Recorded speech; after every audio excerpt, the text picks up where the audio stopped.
Сәлем достар, менің арнама қош келдіңіздер. Қоңыраушаны басып, менің арнамды қолдап қойыңыздар, тіркеліп қойыңыздар. Қазақша контент бірге қолдайық. Бүгін біздер кабачкидан керемет осындай астың бір түрін дайындайтын боламыз. Жасалу жолы өте жеңіл, тойымды, әрі барлықтарыңызға ұнайды деп ойлаймын.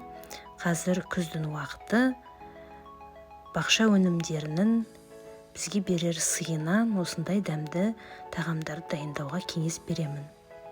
Бізге қажетті кабачкиімізді аздап тұз сеуіп, дәмін келтіреміз. Кабачкидің көлемі, алған заттардың барлық көлемі өзін дайындайтын мөлшеріне байланысты. Және майонезімізді ірімшігімізге үкіштен өткізілген қосып жақсылап тұрып араластырамыз. Одан кейін біз алдын ала фарш, яғни өткізілген етті тұзын салып, бұрышын және жуасын турап араластырып дайындап аламыз. Және осылай кабачкидің үстіне орналастырамыз.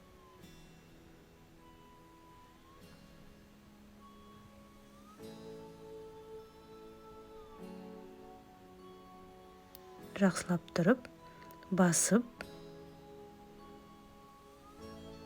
реттеп орналастырып шығамыз.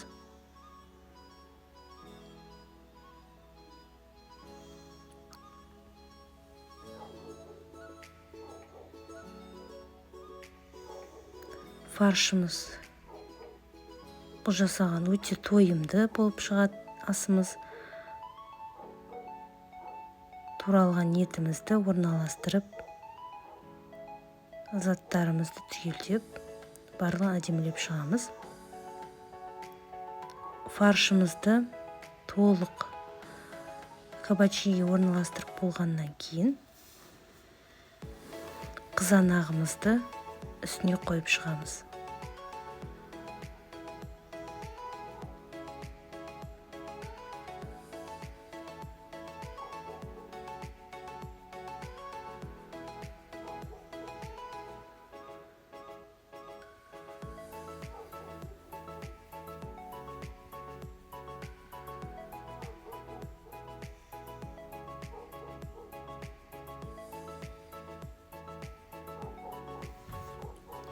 Қызанақтарды орналастырып болғаннан кейін майонез қосылған ірімшігімізді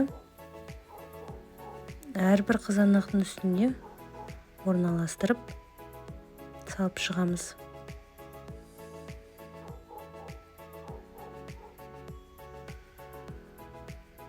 Өте дәмді, тойымды керемет ас болып шығады.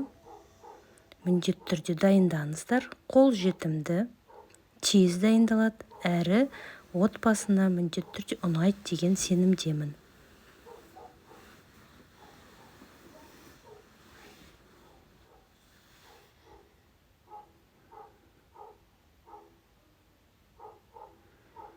Кейін орналастырып болғаннан кейін арнайы қызып тұрған пеште жарты сағатқа 170-180 градуста пісіріп аламыз.